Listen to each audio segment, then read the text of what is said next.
네. 제목이 뭔가요? D12 무브먼트인데 이게 뭔지 이제 제가 시간이 지나면 설명을 드릴게요. 잠시 기도하겠습니다.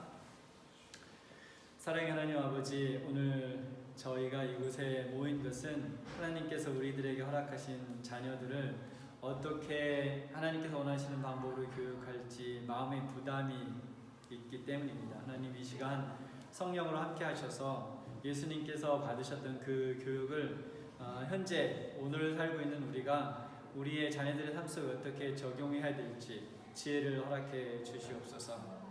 비록 모든 것이 세팅이 되어 있지만 성령께서 함께 하셔서 하나님께서 원하시는 그 모든 말씀들이 이곳에서 전달될 수 있도록 하나님 도와주시옵소서. 예수님 이름으로 기도합니다.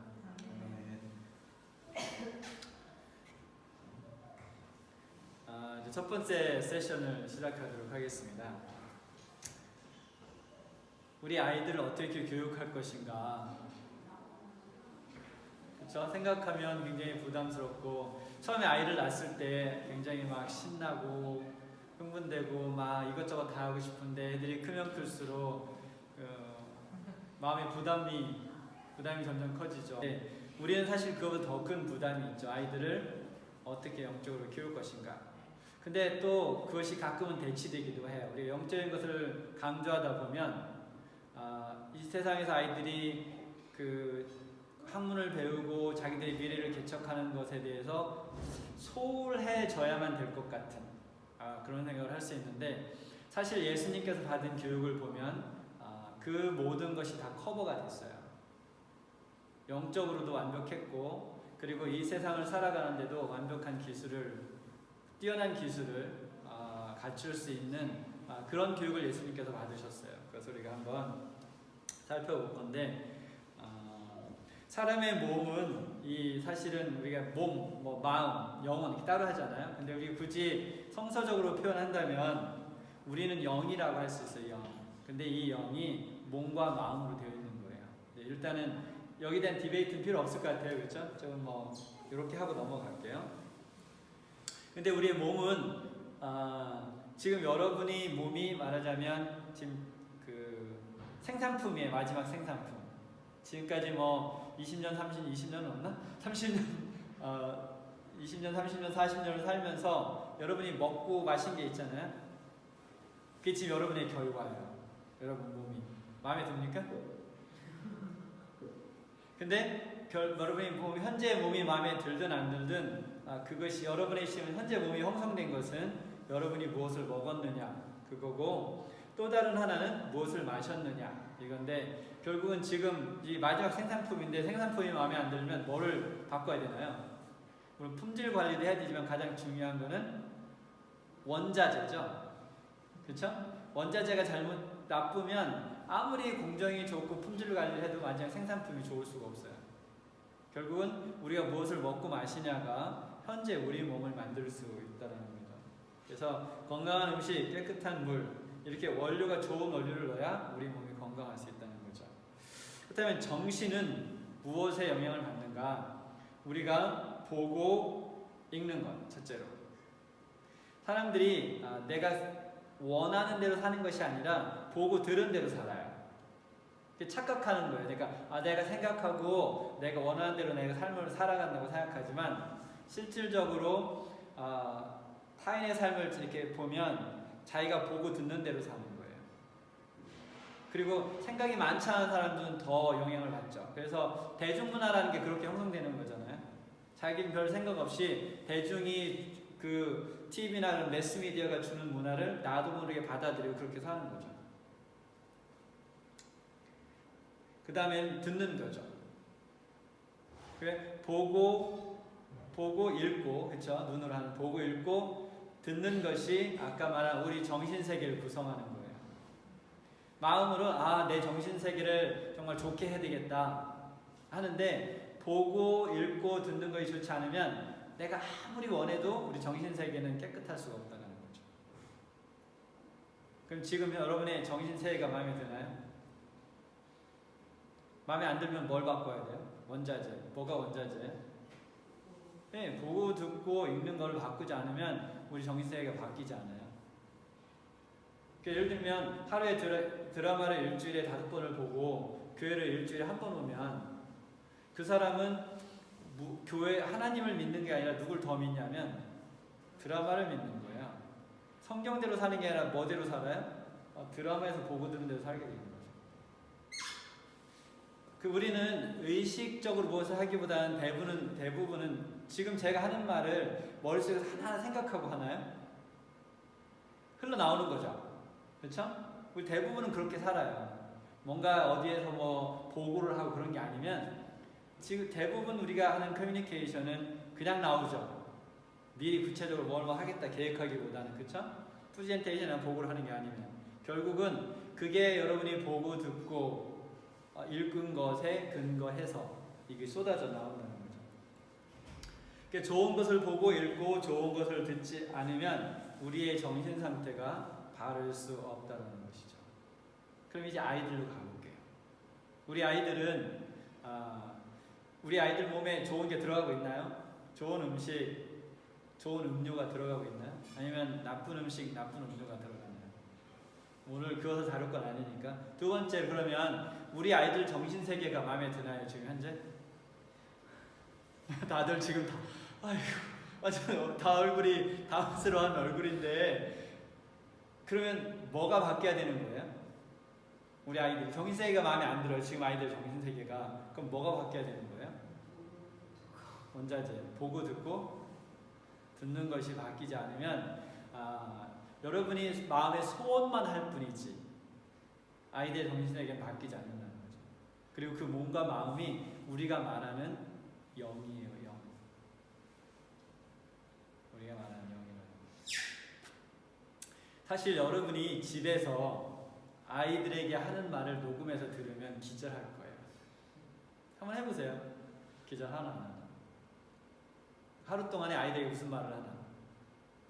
정말 아이들에게 용기를 주고 힘을 주고 희망을 주고 그 아이들이 하나님께 가까이 가가는 그런 말을 하는가?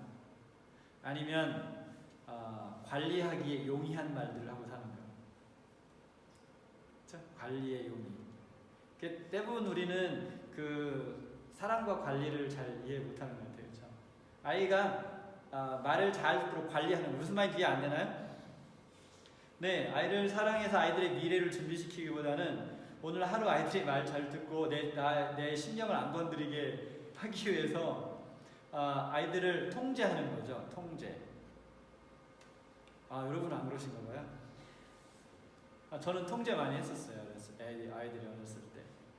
그리고 제가 맨날 이렇게 그 조직 비슷한 활동도 하고 그런 운동도 거칠게 하고 그래서 그런지 이렇게 되게 하나 둘 셋 하고 안 되면 사랑의 회초리를 들고 굉장히 그렇게 아이들 초등학교 때까지 키웠었는데 어쨌든 그 여러분이 집에서 아이들에게 보여주는 것, 그건 사실은 여러 가지가 있어요. 그걸 지금 다 다룰 수는 없는데 부부가 서로 어떻게 대하나, 사실 아이들의 성격이 그거에 엄청난 영향을 미쳐요. 내가 남편을 아내를 어떻게 대하나, 그걸 아이들이 보고 그것이 아이들의 그 정서적인 것에 영향을 끼친다는 거죠. 가장 크게 어렸을 때 10세 미만이라면 가장 큰 요소 중에 하나가 아내와 남편이 서로 어떻게 대하나, 그것이 굉장히 중요한 역할을 하죠. 그리고 서로에게 무슨 말을 하는가. 자녀에게 말을 할 때는 가려하지만 배우자에게 말을 할 때는 가려하지 않을 때도 있죠. 근데 그것을 아이들이 다 듣는다고 생각을 잘 안 해봤죠. 그것이 아이들에게 어떤 영향을 끼치는지. 죄송합니다. 지금 막 죄책감을 주려는 것은 아니고. 그래서 좋은 것을 보고 좋은 것을 듣고 나면 그것이 우리의 이제 정신세계를 형성하게 되는 것이죠. 그래서 생각하면 되게 단순한 물리적인 요소예요. 그렇죠? 좋은 거 먹이고 좋은 거 마시고 좋은 거 보여주고 좋은 거 읽게 하고 좋은 거 들으면 아이들이 좋아지는데, 반대로 그 요소들이 나빠지면 아이들이 나빠지는 거죠. 근데 우리의 현실을 보면 어떤가요? 말 그대로 정크 푸드, 정크 컬처죠. 근데 우리가 보는 그것은 사실은 빙산의 일각이에요. 우리가 보고 참 어때 쓰레기다, 문화가 쓰레기다, 어째 이런 거냐. 근데 사실은 그 밑에 더 근본적인 것들이 있어요. 근데 사실 어떤 사람들이 페이스북을 만든다, 구글을 시작한다, 뭐 어떤 것들을 어떤 교과서를 쓴다 할 때 그게 그냥 쓰는 것이 아니고 그냥 만드는 것이 아니라 그 밑바탕이 되는 철학들이 있어요. 역사를 쓸 때는 사관이라고 하죠. 역사관. 잘 이해해요? 한국말 지금? 오케이. 역사관이라고 하는데, 예를 들면 저희가 학교를 다닐 때 무엇을 배웠냐면, 연도는 생각이 안 나지만 콜럼버스가 여기 그 아메리카 대륙을 발견했다라는 걸 배웠어요. 그걸 배우신 분 손 들어보세요. 학교에서. 너무 오래도 기억이 안 나나요? 다 배웠을 거예요. 저도 기억하는데, 학교에서 공부 안 하고 놀기만 한 저도 기억하는데 기억이 안 나요? 그렇게 배웠어요. 근데 제가 대학생이 되고 나서 다른 역사관을 갖기 시작하면 그게 얼마나 웃긴 말인지 생각하게 되겠죠. 아메리카 대륙은 콜럼버스가 발견하기 훨씬 전부터 있었고 그 대륙에 사람들이 살고 있었어요. 그래서 그들이 콜럼버스가 이 아메리카를 발견했다라고 하는 것은 아메리카에 살고 있던 사람들을 사람 취급 안 한 거죠. 네, 세비지라고 했죠. 세비지. 그들을 사람이 아니에요. 그들을 사람 취급한 거 아니에요. 그리고 지금도 사실은 사람 대접을 못 받고 있죠. 그 사람들이, 원주민들이. 지금 정부에서 그들에게 돈 주고 이렇게 하는 게 그들을 잘해주는 게 아니라 민족 말살 정책이에요. 제가 보기에. 그래서 결국은 사라지는 거죠. 저렇게 미래가 없으니까 그냥 먹고 마시고 마약하고 범죄하고 그 시간이 지나면서 결국은 이제 그 민족이 사라지겠죠. 이런 뒤에 철학적인 배경들이 있다는 거예요. 그냥 교과서가 쓰여지고 어떤 문화들이 형성되는 것이 아니라 그것을 뒤에서 주체하는 철학적인 배경들이 있다는 거죠. 그러면 지금 현대에 우리가 생각할 수 있는 어떤 철학들이 있는가? 그것을 그냥 통체적으로 세속주의라고 할게요. 저도 뭐 철학의 전문가는 아니기 때문에 간단하게 넘어가면 이제 실존주의라고 할 수 있는데, 이 느낌이 판단의 기준인 거예요. 느낌이 좋으면 좋은 거고 느낌이 좋지 않으면 안 좋은 거고. 근데 사실은 우리 기독교인들도 이러한 철학의 영향을 받았어요. 그래서 성령의 음성을 듣기보다는 내가 기분이 좋아, 평화롭고 좋으면 그냥 하나님이 좋아하시나 보다. 그리고 내가 안 좋으면 하나님이 안 좋아하시나 보다. 그러니까 내 감정이 그 진리의 판단 기준인 거죠. 이것이 하나가 있고, 그렇기 때문에 이 사람들은 뭐가 잘못되면 그것을 자기가 문제가 생각하지 않고 다른 사람들을 이렇게 부모 때문에 그랬다고 그러고, 이 사회가 그렇다고 그러고, 결국은 내 감정이 중요하기 때문에 어떤 나쁜 일이 벌어진다고 할지라도 그것을 판단하는 기준은 역시 나 자신이라는 거죠.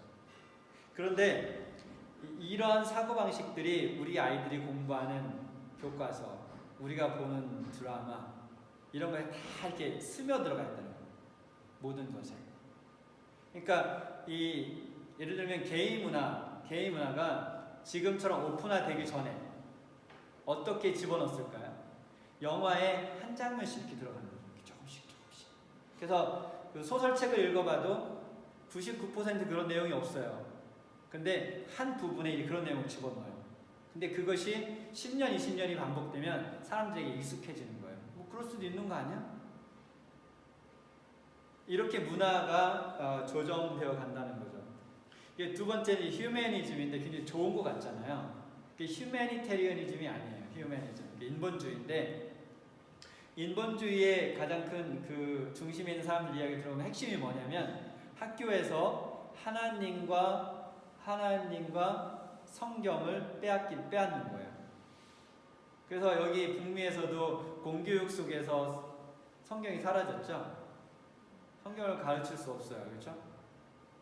가르칠 수 없게 됐어요. 그래서 여기 지금 써놓은 이 사람은 이쪽 분야에 굉장히 권위가 있는 사람인데 뭐라고 표현했냐면 자기가 이제 인본주의가 성공을 했는데 그 이유가 뭐냐면 이제 이 사람들이 일요일날 교회 가는 사람도 생각하는데 교회를 다니는 사람들이 일주일에 한 번씩 애들을 교회에 보내서 썬데이 스쿨, 우린 사바스 스쿨인데 썬데이 스쿨 가고 1시간 공부하지 우리는 학교에서 일주일에 5일 동안 그 아이들을 정신을 통제하고 있다는 거죠. 결국은 누구를 따라올 거라는 거예요? 네, 인본주의를 따라간다는 거예요. 누구를 버리고? 하나님을 버리고. 그게 현실인가요? 지금 교회에 젊은 사람들이 있어요?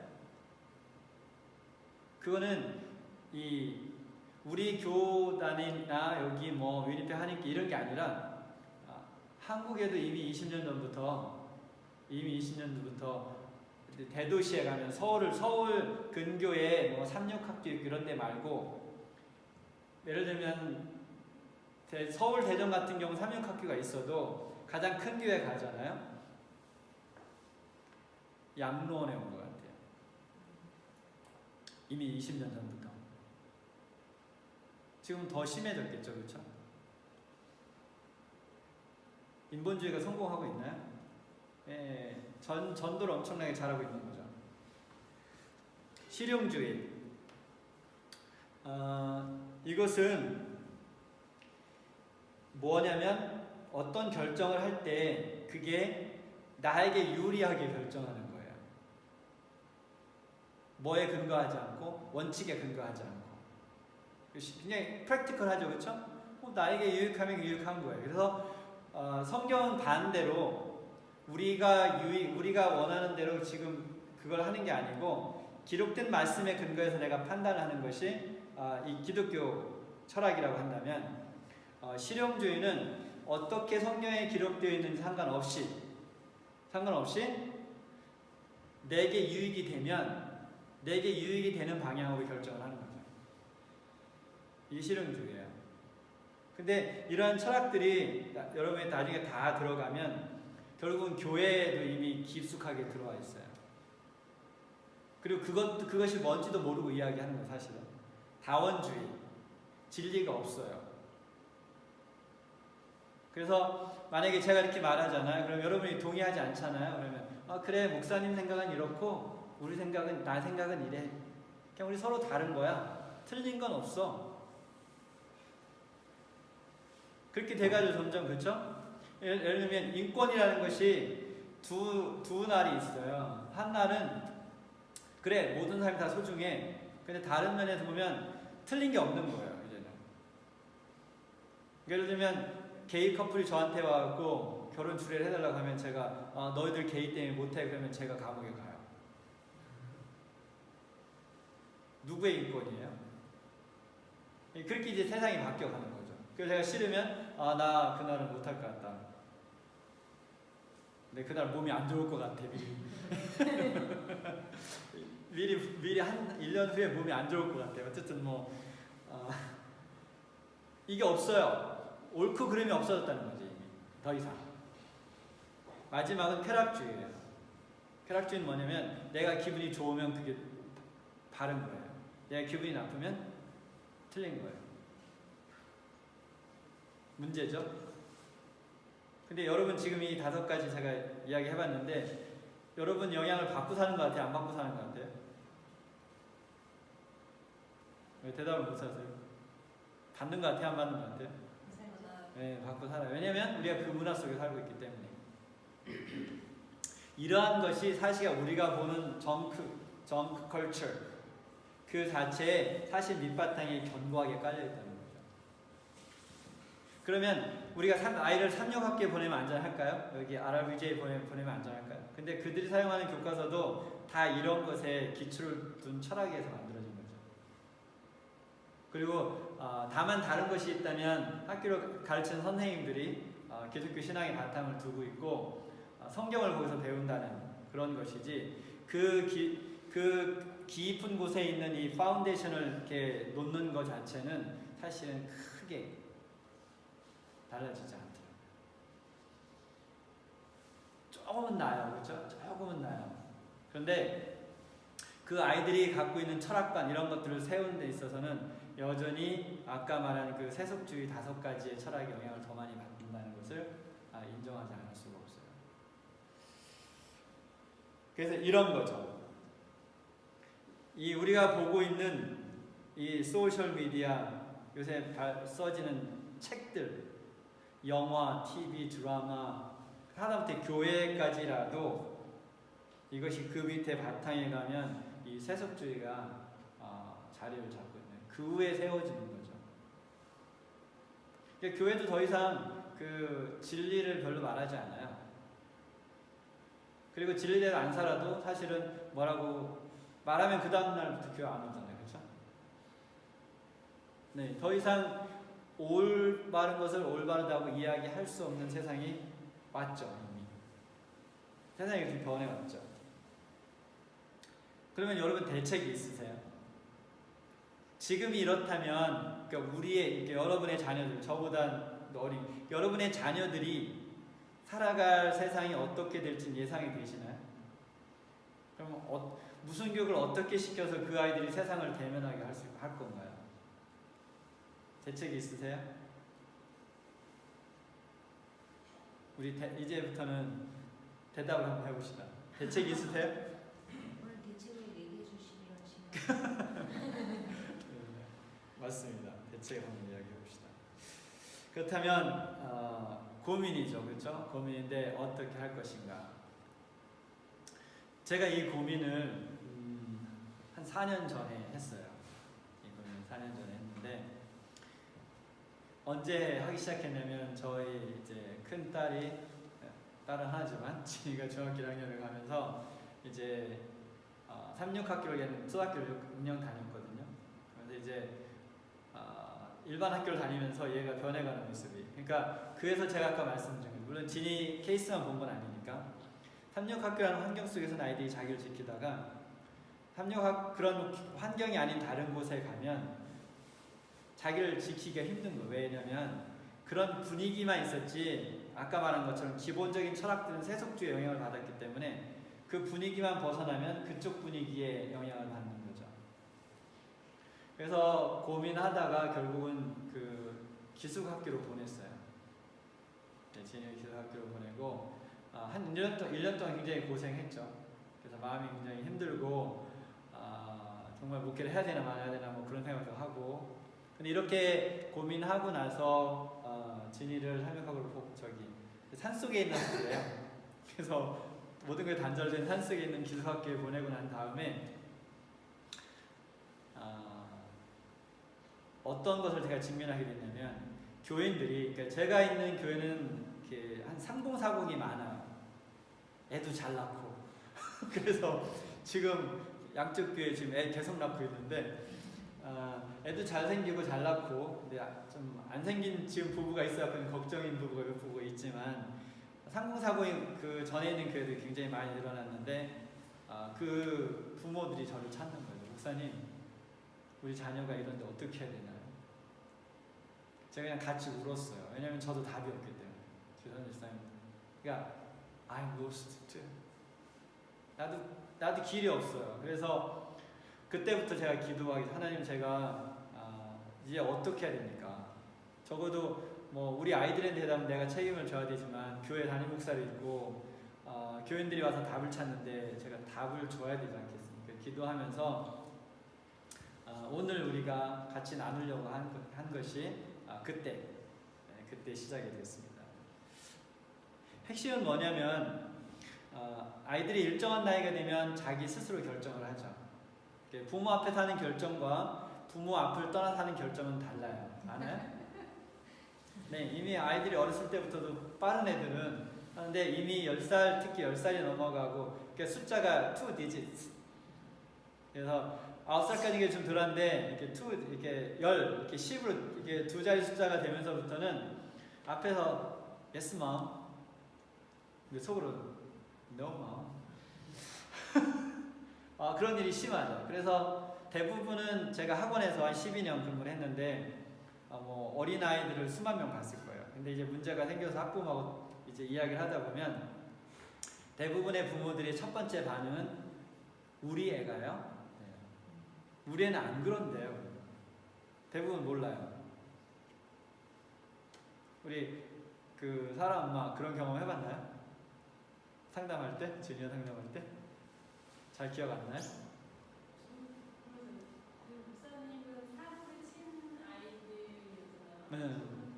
그런 아이들하고는 얘기 안 하고 이런 다 얘기하면 몰랐던 부분을 알게 그렇지, 몰랐던 부분들이. 그러니까 잘 모르죠. 그러니까 왜냐하면 그 부모 앞에서 하는 반응과 그 부모를 떠나서 하는 반응이 다른데, 그러니까 스스로 제가 말하는 핵심은 아이들이 일정한 나이가, 물론 그 전에도 하지만 일정한 나이가 되면 부모 앞에서 한 결정과 부모 밖에서 하는 결정이 다르다는 거죠. 이해되나요? 그죠? 그래서 근데 그 부모를 떠나서 하는 결정을 부모가 도울 수 있어요? 없어요. 그래서 학원에 갈게요. 그리고 학원 옆에 있는 그 PC방에 가죠. 근데 그 결정을 부모가 바꿀 수 없다는 거죠. 그리고 시간이 좀 지난 다음에 결국은 전화가 오죠. 근데 그러면 혼내죠, 그렇죠? 회초리를 때릴 수도 있고 혼내기도 하죠. 그러면 애가 뭐라 그랬어요? 다시는 안 그럴게요, 그렇죠? 그 또 다시 부모 앞에서 하는 결정과 부모를 떠나서 하는 결정은 또 다르죠. 그렇다면 결국은 우리가 해줄 수 있는 거는 한 가지밖에 없다는 거예요. 아이들이 스스로 결정할 나이가 되기 전에 아이들 정신 속에 올바로 된 것을 넣어줘서 그 아이들이 스스로 결정할 나이가 되었을 때 올바른 결정을 할 수 있게 도와주는 것밖에 없다는 거죠. 그렇다면 머리에 무엇을 넣어야 될까요?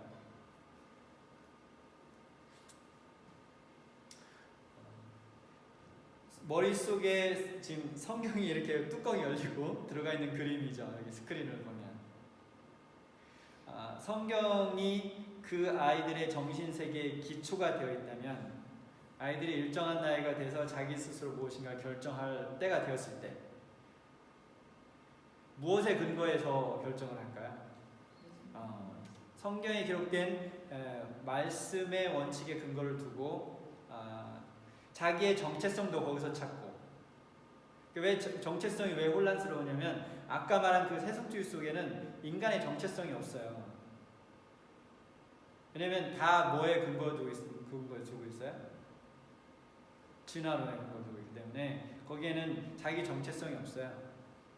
그러나 성경을 바탕을 두면 자기 정체성을 알고 그리고 성경에 기록된 대로 바른 결정을 할 수 있게 도와준다는 거죠.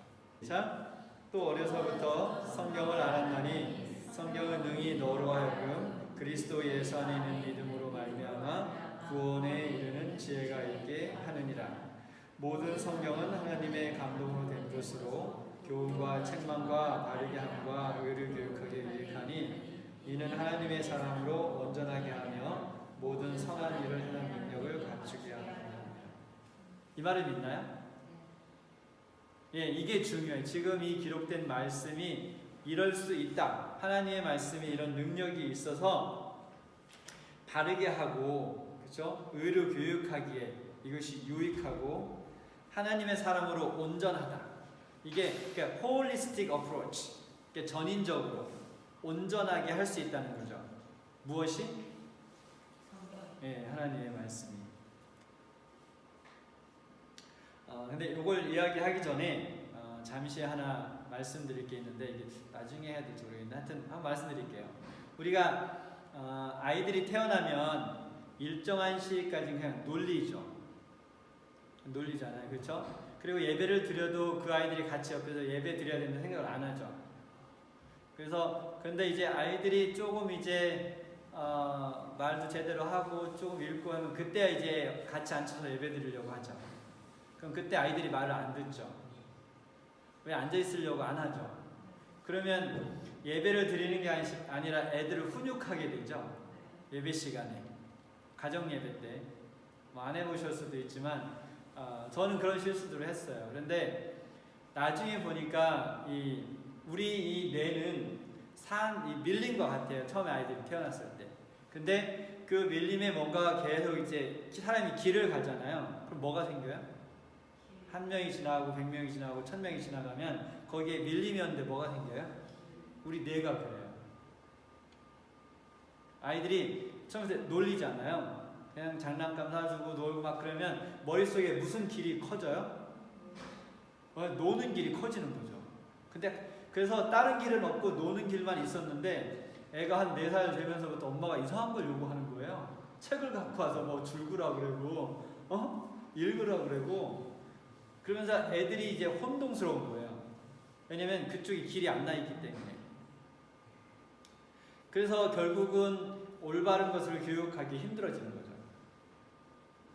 그래서 어렸을 때 아직 길이 나기 전에 그 아이들에게 좋은 길을 내주는 거죠. 노는 거 중요하죠. 근데 아이들이 갖고 있는 학습 능력을 우리가 너무 간과하는 것 같아요.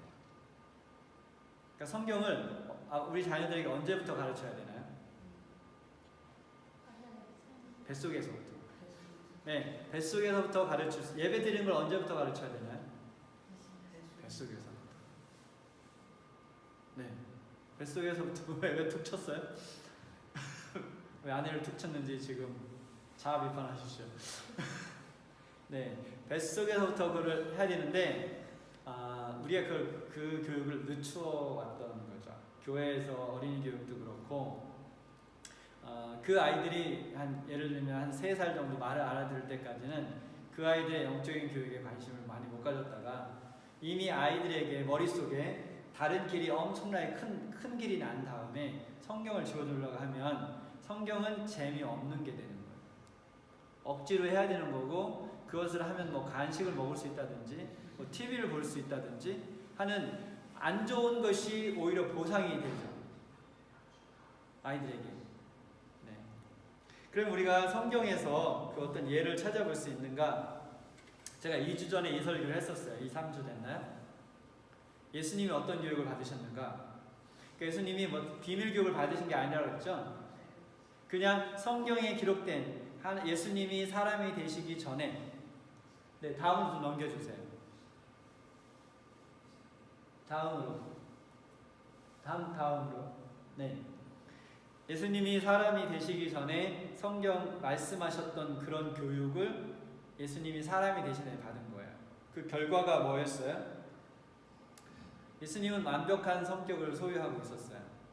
이 완벽하다는 것은 완벽주의가 아니라 사랑과 자애와 친절과 이런 성령 열매들 있죠? 그런 것들이 온전히 맺혀진 그런 성격을 소유할 수 있었다는 거죠. 그리고 또 그는 그의 순결함을 지켰어요. 하나님의 자녀로서의 순결함과 존엄성을 지켰어요. 근데 예수님이 사셨던 곳이 나사렛인데 나사렛은 사악하기로 유명한 도시였어요. 지금 라스베가스 정도 되려나? 그 정도까지 모르겠지만 어쨌든 이 교육을 시키기에 좋은 곳은 아니었어요. 근데 예수님이 그런 곳에 사시면서도 자기의 순결과 존엄성을 지킬 수 있었다는 거죠. 동시에 그분은 그 당시에 최고의 학자들보다 똑똑했어요. 지금으로 말한다면 하버드 대학에 있는 교수들보다 더 똑똑했다는 거예요. 지적으로. 그 다음에 그분은 여기다 기록은 안 했지만 목수로서도 아주 훌륭한 재능을 갖고 있었어요. 그리고 육체적으로 건강했죠.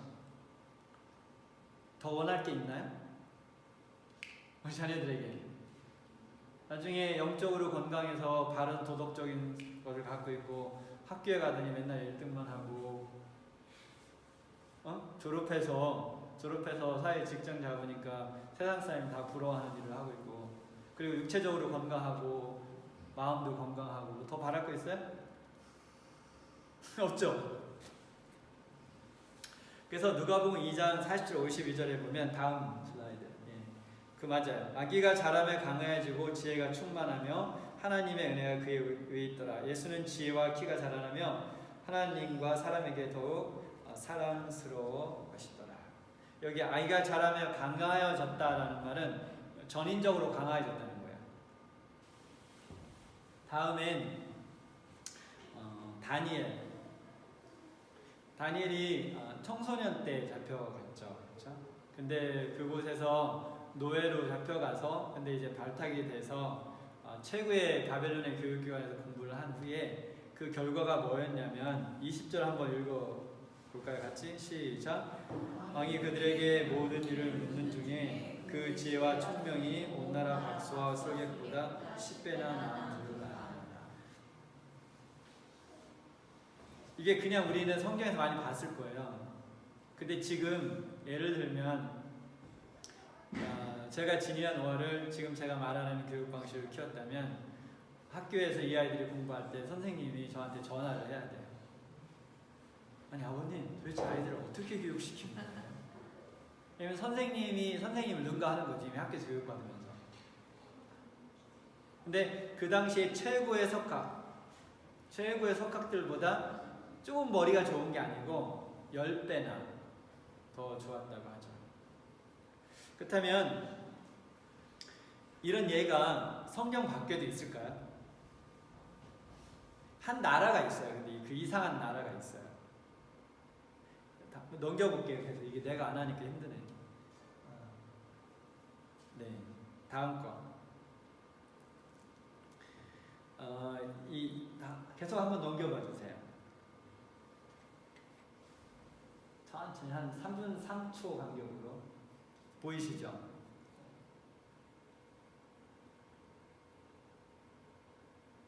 네, 여기까지. 아까 그게 그동안 전체 노벨상 중에서 그 큰 숫자가 유대인 백그라운드가 있는 사람이 받은 거예요. 근데 그걸 보면 여기 제가 썼잖아요. 1901년부터 이게 위키피디아에서 제가 받은 거예요. 2017년까지 보면 892명이 받았어요. 그 중에 유대인이 받은 거는 201명이에요. 그러면 전체 중에 몇 퍼센트예요? 22.5%. 그런데 우리가 유대인의 세계 인구 비율을 본다면 또 달라져요. 0.2%밖에 안 되거든요. 세계 인구 유대인이. 그렇다면 일반인보다 112.5배가 더 높은 거예요. 노벨상을 받는 확률이. 그리고 퍼센티지로 따진다면 11,250%가 평균보다 높은 거예요. 뭐 때문에? 네? 이 정말 놀라운 사실이 뭐냐면 유대인들이 전통적인 유대인들은 이 하나님의 말씀인 토라 성경 교육을 시키죠. 근데 이들이 제가 이 정리해봤어요. 다음 거 한번 볼게요. 이들이 두 가지 소스가 있어요. 하나는 그 성경이고 또 다른 하나는 탈무드예요. 근데 탈무드에도 엄청나게 많은 지혜들이 담겨져 있죠. 몇천 년의 역사가 거기 담겨져 있으니까. 이것을 전통적인 유대인들은 제대로 교육을 시켜왔던 거죠. 그리고 이 사람들에게 뭐가 있냐면 자기는 선민이라는 생각이 있어요. 다르죠. 그러니까 그냥 찌질한 사람이 아니라 하나님이 선택한 특별한 백성이라는 선민 정신이 있어요. 이들한테는. 그리고 또 뭐가 있냐면 일찍 시작해요. 일찍 시작해요. 그 3살, 4살 때까지 기다리는 것이 아니라 일찍 시작한다는 거죠. 이미 굳이 말한다면 뱃속에 있을 때부터 이미 신앙교육을 시작을 하는 거죠. 그리고 이들의 교육 방법을 보면 토론하고 질문하는 거예요. 토론하고 질문. 근데 우리는 질문을 사절하죠. 제가 학교 다닐 때 질문하면 맞았어요. 그죠? 질문 자꾸 하면 맞았어요. 혼났어요. 너 조용히 하라고. 수업방해 한다고. 친구들도 뭐라 그러고. 근데 제가 이스라엘에 갔을 때 도서관에 갔다 깜짝 놀랐어요. 완전 돗대기 시장이에요. 그리고 뭘 하나 발견하잖아요. 막 춤을 춰요. 좋다고. 그러면 옆에서 같이 춤춰주고. 이게 문화 자체가 그렇게 달랐어요. 그리고 이제 제가 여기는 인헤리턴스라고 써놨는데 유산이 있는 거예요. 부모가 자녀에게 물려줄 유산이 있는 거예요. 무슨 유산? 이 영적인 유산. 이것이 그냥 학교에서 배우는 거하고는 다른 거예요. 그런 어떤 이네이턴스 개념을 갖고 있고 이들의 교육의 또 다른 특징 중에 하나는 실수를 두려워하지 않는다는 거죠. 우리는 질문을 안 하는 이유 중에 하나는 실수할까봐 안 하죠, 그렇죠? 나만 모른다고 생각할까봐 여러 가지 이유들이 있을 텐데 실수를 두려워하지 않는 문화고 굳이 한 가지 더 쓰자면 이들이 디아스포라라고 그래갖고 나라가 완전히 깨졌잖아요. 그래서 온 세계에 흩어져 있었을 때 그 어떤 민족적인 절박감 이런 것도 영향을 미쳤을 거라고 생각해요, 교육에. 근데 한 가지로 정리를 한다면 하나님께서 시키신 그 교육을 이들이 했어요. 그래서 비록 메시아 예수님은 그들이 부인했지만 그 교육이 갖고 있는 장점을 지키고 있었기 때문에 결국은 세계에서 가장 뛰어난 민족이 된 거죠. 0.2% 인구를 갖고 있으면서. 지금 미국을 누가 움직이나요? 사실 유대인들이 움직이고 있어요. 미국을 움직이는 사회가. 그리고 아까 그 노벨상에서도 봤듯이 전 세계의 각 분야를 누가 지금 주도하고 있는 거예요? 예술, 물리, 화학, 음악, 이거 다 누가 주도하고 있는 거예요? 다 유대인들이 주도하고 있는 거예요. 뭐 때문에? 하나님께서 시키신 그 교육, 그 방식대로 자녀들을 교육했기 때문에 그런 거죠. 이제 이때쯤이 되면 이제 그래서 어떻게 하라고? 이게 나오겠지. 그래서 어떻게 하라고 이제? 어떻게 하면 될까요? 그래서 넘어가면 여러분의 표정이 이렇게 변하게 되길 바랍니다. 다음 넘겨주세요. 네, 한 번 더. 네, 여러분의 표정이 저렇게 변하고요.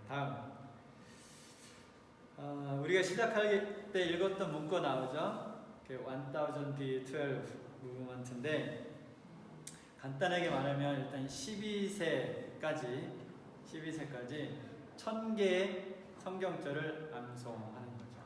근데 이게 단순한 암송이 아니라 다음 거. 네, 0세부터 12세 또는 0세부터 시작하지 못했을 경우에는 암송이 될 때까지 이 프로그램을 제가 이거 쉐어할게요. 여기 오신 분들 제가 카톡으로 만들어서 이 파워포인트 올릴게요. 그러니까 지금 안 적으셔도 될 거예요. 그러니까 잘 들으시면 듣고 마음으로 느끼는 게 중요해요. 왜냐면 이거 적어놔도 나중에 잘 안 보거든요. 다음 슬라이드 보면 일단은 4단계로 이렇게 나누어져 있어요. 그래서 첫 번째는 이제 임신했을 때부터 2살이 될 때까지, 그 다음에 2살부터 7살, 7살부터 9살, 9살부터 12살 이런 거는 제가 일정하게 일단 정했지만 조금씩 변경은 가능합니다. 다음 슬라이드. 그래서 이 첫 번째 기간에는 실질적으로 아이들이 성경자를 제대로 암송한다기보다는 밑에 씨앗을 심어 놓는 거죠. 아까 말한 것처럼 길을 만드는 거예요. 이미 뱃속에 있을 때부터 성경절을 읽어주고 설명해주고 같이 암송하는 듯이 같이 암송하고 그런 시간들을 거치고 좀 후에 소개할 그런 가정 예배를 드릴 때 태어난 아이가 태어났으면 그 아이를 두고 가정 예배를 따로 두고 하죠, 그렇죠, 부부끼리. 그런데 그때부터 이미 요람에 앉혀가지고 부부 사이에 두고 아이가 같이 예배를 드리는 훈련을 언제부터? 태어났을 때부터 그 훈련을 하는 거죠. 2살 때까지. 한번 생각해보세요. 아이가 이제 아이가 태어났는데 10개월 지난 다음에 하나님, 엄마 대신 하나님 이렇게 하면 기분이 나쁠까요? 그리고 아이가 처음으로 하는 문장이 태초에 하나님이 천지를 창조하시니라 이렇게 되면 여러분 기쁘겠어요? 근데 될 수 있을까요? 가능하죠. 그것을 우리가 한번 가능하게 해보도록 하겠습니다. 2살부터 7살 때는 이제 다음 거에 이제 맞는다 뭔가 이제 2살부터 7살 때는 이때도 역시 이때는 약간 새싹을 틔우는 그런 기간으로 해서 아이가 암송할 수 있는 속도에 맞춰가지고 하나씩 뭐 2개씩 이렇게 늘려나가는 그런 기간을 하고 실질적으로 암송을 하는 기간은 이제 7세부터 12세 사이에 그러니까 학교를 가는 나이 때부터 실질적인 암송을 이루어지는데 이게 이때가 되면 일주일에 5개의 성경절을 암송하게 되는데 52주 곱하기 5 하면 260이죠, 그렇죠? 그래서 1000개를 네, 1000개를 260으로 나누면 3.8년이 걸려요. 그래서 7살부터 하면 8, 9, 10, 11, 12, 5년이잖아요. 그래서 이 스케줄대로 한다면 12세 전에 1000개의 성경절을 암송하는 것이 가능해질 수 있다는 거죠. 거기다가 그 전에 이미 파운데이션을 만들어놨기 때문에. 그래서 이거는 지난 전에 있던 교회에서 첫 번째 10개의 성경절을 했어요. 10개의 성경절을 했는데 어떻게 기본적으로 이루어질 거냐면 이것은 이제 각 뭐 다른 10개 한번 볼까요? 네.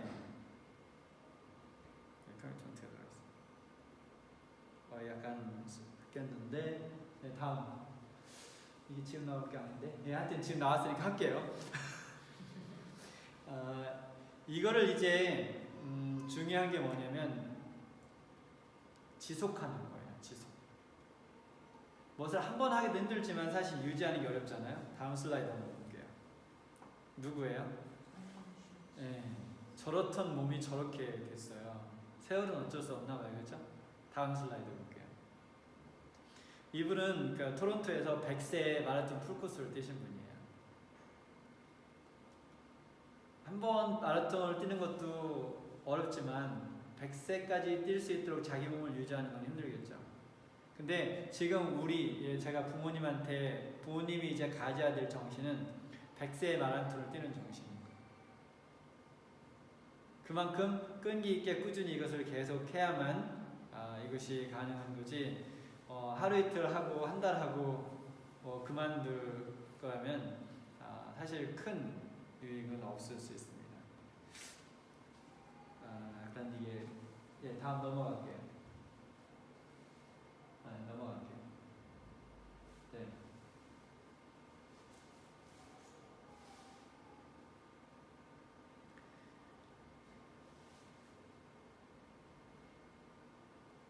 제가 약간 이게 혼동이 있었어요. 목적이 뭐예요? 우리가 이거 사는? 한번 읽어볼까요? 시작. 영원한 삶을 준비시킨다. 예, 첫 번째로 우리가 가장 원하는 것은 아이들이 구원받는 거죠. 맞나요? 네, 그걸 갖고 우리와 같이 하늘에 가는 것. 그것이 이루어지지 않는다면 나머지는 다 소용이 없을 거예요. 두 번째는 뭔가요? 성경과의 행복하고 마음의 평안을 유지하며 다른 사람들과 조화를 이루는 삶을 살 수 있게 도와준다. 필요하죠? 꼭 해야 되겠죠, 그죠? 저럴 수 있어야 되죠. 그런데 지금 이 아이들 제가 그 아이들을 보면 초등학생이나 중학생, 중고생들을 보면 하다못해 지금 20대까지라도 정서적으로 안정되어 있는 사람을 찾기가 쉽지가 않아요. 맞나요? 네. 이미 어렸을 때부터 정서적으로 안정이 안 돼 있어요. 그래서 제가 그 청년들 결혼 상담할 때 너무 안타까운 이야기지만 교인을 먼저 보지 말고 교인인지 아닌지 보지 말고 그 사람이 정서적으로 안정되어 있는지를 먼저 보라고. 그래서 데리고 오라고 성경 가르쳐 줄 테니까. 왜냐면 교회를 다니고 있어도 정서적으로 안정되지 않은 사람이 너무 많다는 거죠. 근데 그게 안정이 안 돼 있으면 나머지가 안정이 안 돼요. 세 번째, 지점 시작. 발달시켜 세상을 변화시키고 이끄는 자가 되게 합니다. 근데 우리가 이 세상을 살아가야 되잖아요, 그렇죠? 그래서 아까 시작할 때도 얘기했지만 영적인 것만 강조한다고 해서 아이들이 지적인 것을 간과하고 결국은 그 아이들이 일정한 나이가 돼서 바보가 된 경우를 제가 몇 번 봤어요. 산속에 들어가서 교육시키고 기본적인 것들을 안 가르쳐서 아이들이 순수해, 나이브해요, 나이브. 근데 그렇다고 해서 착한 것도 아니었어요. 그리고 세상을 직면할 준비도 안 돼 있고. 근데 이거는 성경이 말하는 교육이 아니에요. 아까 제가 앞에서 말씀드렸듯이 예수님은 전인적으로 건강하시고 전인적으로 준비가 돼 있었어요.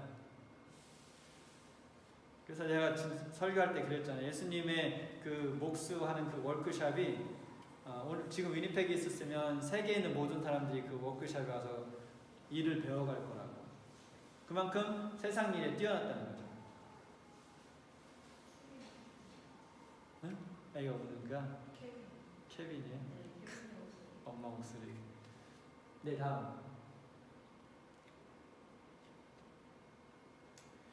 그래서 네, 한번 읽어볼까요? 시작. 성경 암송과 묵상을 통해 하나님과 동행하는 것을 배우고 또 말씀을 나누는 것을 배우고 실천하도록 한다. 그래서 아이들이 그러니까 제가 이 끝까지 가보지 못했잖아요, 그렇죠? 제가 전에 있던 교회 시작을 하고 그 다음에 얼마 안 돼서 제가 떠나왔기 때문에 끝까지 가보지 못했는데 아이들이 그냥 암송하는 것이 아니라 이해하는 거예요. 그러니까 다른 말로 하면 성경을 이해하고 암송하고 가르칠 수 있게 교육을 시키는 거죠. 그게 진짜 교육이죠. 그렇죠? 첫 번째 뭐 하고? 이해하고. 두 번째 암송하고. 세 번째 가르칠 수 있고. 그래서 신앙적인 것을 봤을 때 애가 12세가 되면 다른 사람에게 성경을 가르치고 소그룹을 이끌 수 있는 제자 훈련이 이미 그때 제자 훈련이 끝나는 시기가 되는 거예요. 설교도 할 수 있고 아이들이 그렇게 하고, 물론 지적인 부분들은 여기서 제가 지나치게 강조를 하진 않을게요. 근데 아이들이 분명히 머리가 좋아질 거예요. 그리고 학교에서 공부를 잘할 수 있는 준비가 될 거예요. 그러니까 저도 개인적으로, 그러니까 지금 저쪽 라이트하우스에서 이 제자훈련을 받고 있는 사람들이 뭐 나이가 30대, 40대 다양한데 그런 경험들 이야기해요. 자기가 제자훈련을 받았는데 그 사람은 40대 중반쯤 됐어요. 근데 몇 달이 한 6개월 정도 지나면서 자기가 훨씬 더 머리가 쉽게 말하면 잘 돌아가는 게 느껴진대요. 훨씬 더 조직적이 되고 논리적으로 되고 판단력이 좋아지고. 그래서 저도 제가 이 중고등학교 대학 시절 다니면서 공부를 안 했거든요. 그래서 몸만 움직이고 머리는 안 썼어요. 그전에 머리가 아프진 않았었는데 어쨌든 그리고 나서 대학원에 갔는데 머리가 잘 안 돌 거 아니에요. 안 썼으니까. 30살에 대학원에 갔는데 그래서 제가 새벽 3시에 일어나서 6시까지 성경 읽고 기도하는 일을 했어요. 근데 시간이 지나면서 정말 제 뇌세포가 이렇게 깨어나는 듯한 경험. 그래서 나이가 들어도 그런 경험들이 있다면 이제 아무것도 담겨지지 않는 그 깨끗한 뇌에 하나님의 말씀이 제대로 들어가 박히면 머리가 안 좋을 수가 없어요. 그래서 사실은 지금 우리 재림교에서 가르치는, 원래 가르치는 대로 우리 교인들이 살잖아요. 그러면 다음 세대에 왜냐하면 지금 이미 유대인들은 그 교육이 많이 무너졌어요. 사실은 지금 굉장히 세속주의가 거기 들어갔기 때문에. 그래서 그 릴리저스 주와 세큘러 주 이렇게 나누죠. 그 세큘러 주들은 안식을 안 지켜요. 이스라엘에 살아도. 근데 유대인과 가장 비슷한 그런 교육 문화를 갖고 있는 데가 사실은 우리 재림교회예요. 근데 그것을 제대로 넣어주지 못했기 때문에 그렇지만 제대로 넣어준다면 다음 세대에 세상을 놀라게 할 사람들은 재림교인들이라. 예수님이 그때까지 오시지 않는다면. 근데 이제 그 기초를 우리가 나아가야 되는데 그것을 할 수 있는 사람은 우리 자녀들이라. 다음. 네, 다음 넘어갈게요.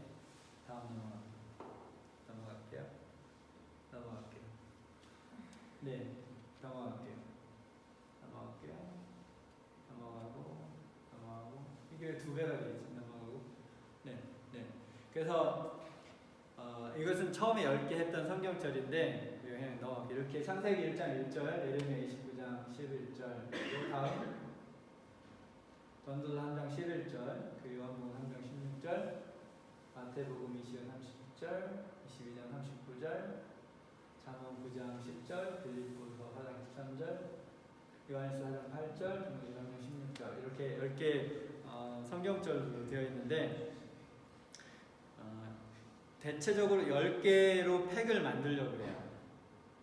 10개로 팩을 만드는데 어떻게 만드냐면 예를 들면 지금 저거는 이제 전반 그냥 생애 첫 번째 10개 성경절이라고 했잖아요. 그래서 두 번째부터는 예를 들면 정직성에 대한 성경절, honesty. 다음에 도덕성. 그 다음에 믿음, 마음의 평화, 사랑. 이런 다양한 주제의 성경절들을 우리가 같이 만들어 나갈 거예요. 그래서 이게 무브먼트잖아요. 그래서 이거는 혼자 누가 이렇게 하는 게 아니라 우리가 같이 만들어 가야 된다는 거죠. 그거를 어렵지 않나요? 그러니까 지금 할 수 없는 걸 억지로 하라고 하진 않을 거예요. 그러니까 이제 이게 저쪽이랑 이쪽이랑 같이 시작이 되면 그 하나의 웹이나 어떤 것을 통해서 우리가 정보를 공유하고 이런 성경절들을 공유할 거거든요. 그래서 그런 것은 문제가 안 되고 제가 많이 만들겠죠. 결국은 제가 많이 만들 건데 결국은 같이 해나가서 그러니까 결국은 그 10개 어떤 건 같은 주제가 20개가 될 수도 있겠죠. 그래서 그러한 성경절들을 아이들이 이해하고 암송하고 가르칠 수 있을 정도가 된다면 삶에 적용이 되겠죠. 그러면서 그 아이들의 이 정신세가 변하고 뇌가 변하고 아이들의 삶이 변하는 것을 우리 경험할 수 있겠습니다. 다음 볼게요. 네, 다음. 네. 아까 시작할 때도 이야기했듯이 우리가 일주일에 한 번 교회 와서 안식학교 시간에 아이들이 성경 이야기를 듣는 것으로는 우리 아이들을 지킬 수가 없어요. 그쵸? 그래서 지킬 수 있다고 생각한다면 완전 착각이에요. 못 지켜요. 그렇게 해서. 그다음에 결국은 이 아까 세속주의를 이기려면 우리도 어떻게 해야 돼요? 우리도 매일 해야 돼요. 쉽진 않죠. 그리고 이것의 특징은 아까 제가 이네리턴스라고 했잖아요. 유산. 부모에게 없는 것을 우리 자녀들에게 줄 수 없어요. 누가 먼저 변해야 되나요? 잘 안 들려요. 크게 한번 해도. 제가 왜요? 아빠가 아니에요. 아빠가 변해야 되는 게 아니야. 다 내가 변해야 되네. 내가. 다 해보세요. 누가 변해야 돼요? 내가 변해야 돼요. 그리고 내가 없는 걸 우리 자녀들에게 줄 수 없고 내가 하지 않는 것을 자녀들에게 시킬 수 없어요.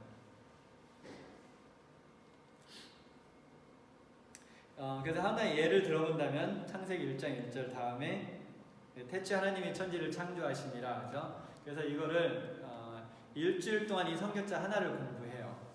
근데 그 중에 원래 이 세미나가 1박 2일 세미나예요. 근데 이제 오늘은 이제 맛만 이렇게 보여드리고 이제 여러분이 하고 싶다고 하면 제가 좀 더 이거 구체적으로 가정 예배에 어떻게 적용을 할지는 그때 이제 말씀드릴 수 있을 것 같아요. 그래서 전에 있던 교회는 1박 2일로 갔어요. 그래서 한 10가정 정도 가가지고 1박 2일 쌤 실습도 하고 그렇게 했었는데 여긴 위니펙은 더 이렇게 느긋할 것 같은데 어디를 1박 2일로 갈 사람들이 많지 않을 것 같아서 스케줄도 그렇고 그냥 간단하게 2시간에 맞추려고 하는데 다음 볼게요. 네, 시작하는 기도. 그래서 우리 예배 드릴 때 시작하죠. 시작 기도하고 성령을 초대하는 기도를 시작을 한 다음에 저기서는 어떻게 했냐면 찬미, 우리 힘널을 한 장을 일주일 내내 불렀어요. 그러니까 아이들이 나중에는 외우더라고요. 그래서 이거는 두 가지 생각을 기대했는데 애들이 음악에 대한 선호도가 달라지잖아요. 근데 어렸을 때부터 이런 고전적인 음악을 자꾸 듣고 따라하다 보면 자기도 모르게 음악에 대한 테이스트가 자기 세대의 어떤 아이들하고는 좀 달라질 수 있기 때문에 음악이 굉장히 중요하거든요, 아이들에게. 그래서 그런 음악적인 요소를 아예 뱃속에 있을 때부터 좀 차단하기 위해서 좋은 음악을 들려주기 위해서 이렇게 하고, 또 찬미 가사들이 아름답기 때문에 그 아이들에게 그 정서적이나 어떤 문학적인 감정을 심어주는 것도 좋고, 그래서 한 찬미를 일주일 내내 불러요. 그리고 기억조를 이제 아이들이 보고 읽을 수 있으면 읽고, 아이들이 읽을 수 없을 경우에는 부모가 읽고, 여러 번 반복해서 읽은 후에 다음 질문하기와 생각하기로 되어 있는데, 먼저 질문하기는 아이들이 하는 질문을 하는 시간이에요. 그러면 아이들에게 하나님이 태초는 언제일까? 하나님이 왜 천지를 창조하셨을까? 천지는 뭘까? 이런 질문들을 아이들이 할 수 있다는 거죠. 근데 여러분이 해보면 정말 놀랄 정도로 아이들의 상상력이. 근데 이 질문을 할 때, 야, 그 쓸데없는 질문 하지 마. 그리고 진도 나가려고 하는 게 우리의 특징인데, 그런 게 아니라 아이들이 어떤 질문을 하든 그건 이제 그게 말하는, 아까 말한 실수예요. 우리는 실수하면 바로 고치고 바로 수정 들어가고 아니면 바로 훈계가 들어가죠. 근데 그게 아니고 이 시간에는 아이들이 성숙해가는 과정이기 때문에 어떠한 질문을 하든지 자연스럽게 질문할 수 있게 유도를 하고, 두 번째 생각하기. 이때는 부모가 자녀에게 질문하는 시간이에요. 그래서 이건 무엇을 배우는 거냐면 창세기 1장 1절을 부모가 이해를 하는 거죠, 먼저. 그죠? 부모가 이해를 하고 나서 그 다음에 그 이해된 것을 아이들에게, 이게 이네리턴스죠. 부모의 입술을 통해서 자녀들에게 하나님의 말씀이 전달. 이것이 예수님의 방식이었어요. 예수님이 누구한테 처음에 성경을 배웠어요? 마리아에게. 너무 이상하지 않나요? 성경을 쓰신 분인데, 그쵸? 그분이 성경을, 하나님이신데 그분이 사람이 됐을 때 그분의 첫 번째 교사는 어머니였어요. 그래서 어머니의 입술을 통해서 배웠다는 거죠. 사실 아빠도 중요해요. 근데 더 중요한 것은 어머니라는 사실은 틀림없습니다.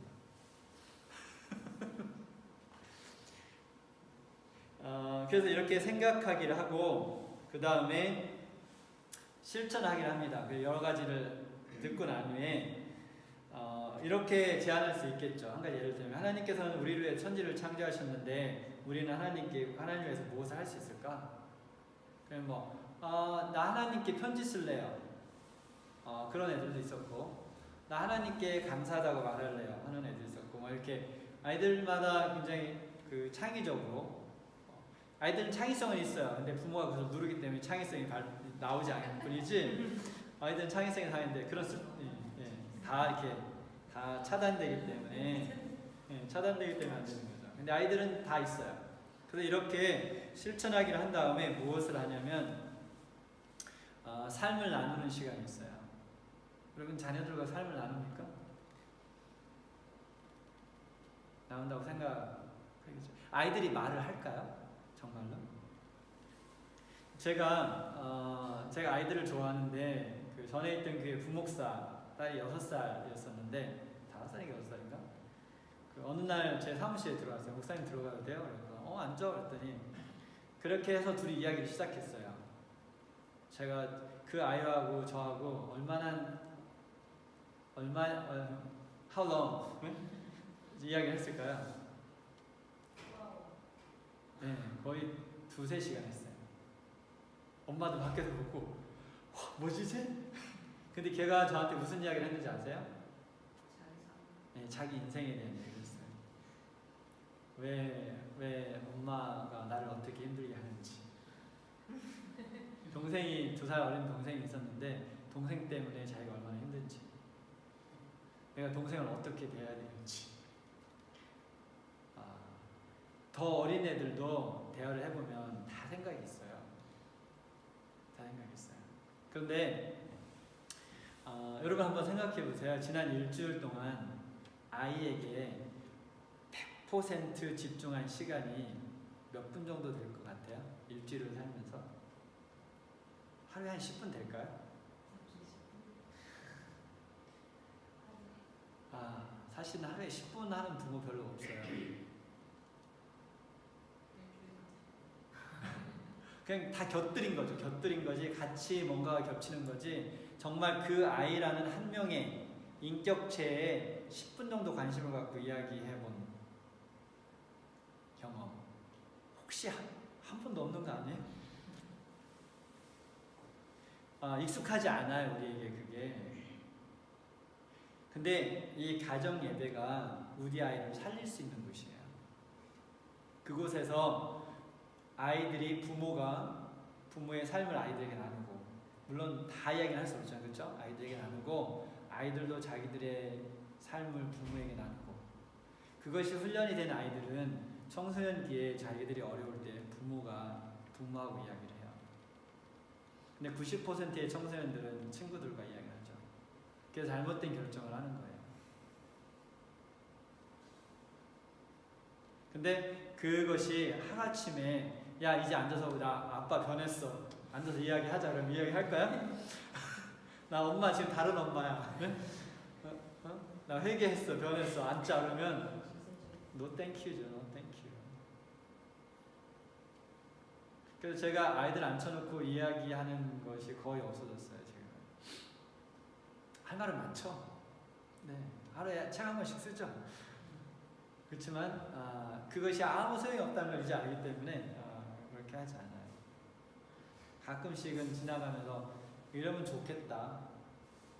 그런데 며칠 지난주에 어떤 게 있었냐면, 제가 이제 좀 느려서 같이 성경을 못 읽고 제가 기도했는데, 제가 이렇게 두 아이 이렇게 어깨에 설얹고 기도하는데 가만히 있더라고요, 편안하게. 이게 아이들이 어렸을 때 잘 모르죠? 얼마나 감동적인 일인지. 안 느껴지죠? 그렇죠? 잘 안 느껴지죠? 근데 이제 아이들이 청소년기가 되면 부모가 자기들 몸에 손을 대는 것을 질색을 하죠. No touch. No touch. 네, 질색을 하죠. 근데 그때 제가 마음속에 그래도 조금 아이들의 마음이 많이 부드러워졌구나, 우리를 향해서. 그러니까 저희가 행사했던 모든 폭력 속에, 그렇다고 해서 저희가 이렇게 나쁜 아빠는 아니었어요.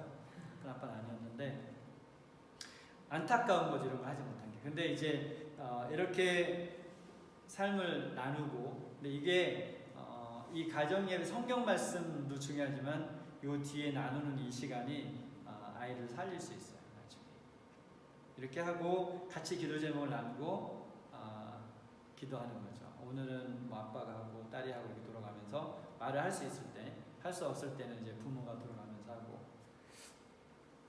그러고 나서 같이 기도하고 마치는 이것이 기본 세팅입니다. 한 가지 제가 동영상 하나 보여드릴게요. 민지사님 어디 갔어요? 거기 보면 동영상 하나 있어요. 거기 10 strong keys 옆에 거 왼쪽, 그거 한번 클릭해 주세요. 그렇게 하면 소리가 안 나요. 네. 소리가 안 나네.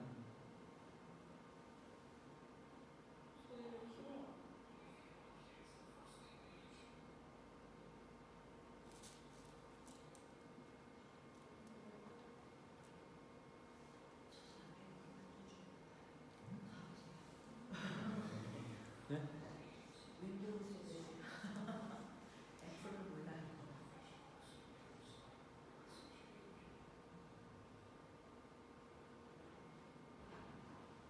볼륨이 그 컴퓨터와 연결된 볼륨의 마이크 단자를 높여야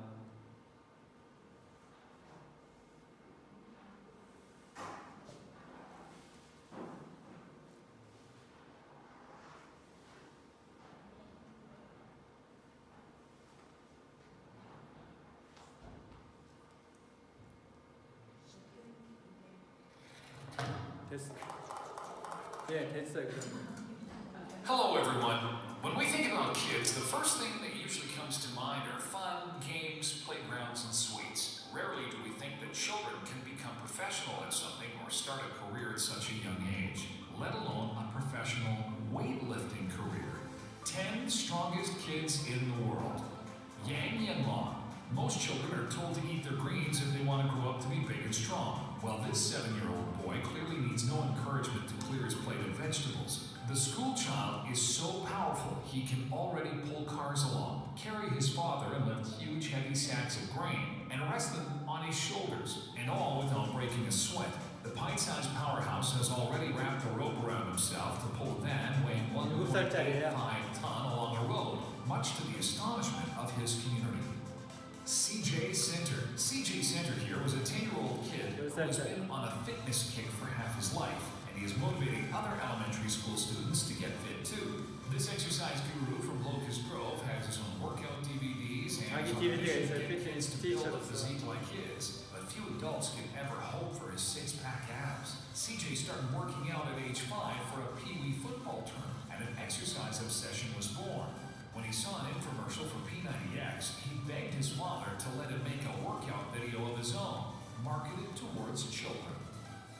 Claudio Stroh and Giuliano Stroh. Brothers Giuliano, 6, and 4-year-old Claudio are training to be the world's strongest boys. Tiny muscle men have been performing amazing acrobatic feats and lifting weights since they were toddlers. Their father, 35-year-old Lillian Stroh, is determined to make them famous and puts them through a grueling 2-hour regime each morning. The builder says Giuliano has already broken 2 world records for 90-degree vertical push-ups and another holding onto a pole like a human flag. Now he's training up little Claudio to follow suit, and he's already performing handstand push-ups on a bar and learning the same terrifying flag trick. Liam Hoekstra. At first glance, Liam Hoekstra appears to be a fairly typical 3-year-old. The Roosevelt Park boy doesn't have any obvious physical attributes that set him apart from other tots, and he behaves like many other children his age. But when Liam picks up 2 5-pound dumbbells and waves them around like stuffed animals or does rapid-fire sit-ups, it becomes abundantly clear that he has an extraordinary gift. In short, he's as strong as a bull. Liam's amazing strength, the result of a rare genetic condition called myostatin-related muscle hypertrophy, has made him something of a global media darling.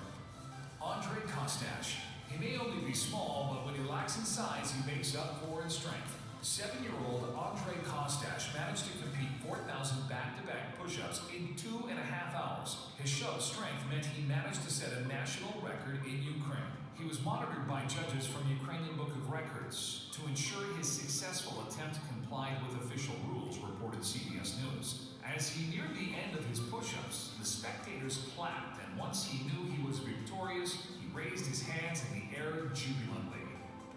Richard Sandrak. Dubbed Little Hercules, he first showed off his bulging biceps and defined abs years ago. At age of 11, his physique and six-pack earned him the title of World's Strongest Boy. His parents, who were a martial arts teacher. 제가 이걸 왜 보여드렸을까요? 지금 갑자기 어린이를 영적으로 어떻게 잘 키울지 이야기는 이걸 제가 왜 보여드렸을까요? 감이 안 와요?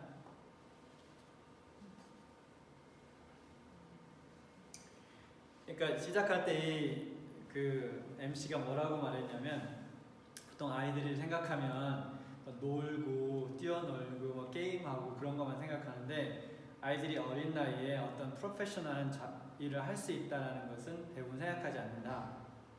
그런데 이 아이들이 한 가지 공동적인 특징이 있어요. 일찍 시작했어요.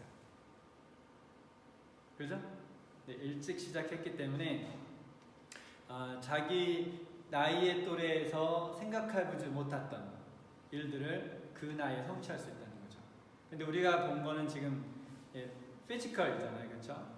어떤 근육을 하거나 어떤 힘을 늘리는 거 있는데 다른 것에 똑같이 적용될까요? 네? 그게 답이에요. 그러니까 일찍 시작하는 거. 늦으면 힘들어요. 다음 거. 다음. 네. 이게 보통 언어학자들이 말하는 크리티컬 피리어드가 있어요. 지난번에 영어 이야기할 때도 했었는데 일정한 나이가 되면 모국어를 언어를 배울 때 모국어와 똑같이 배우기 힘든 거죠.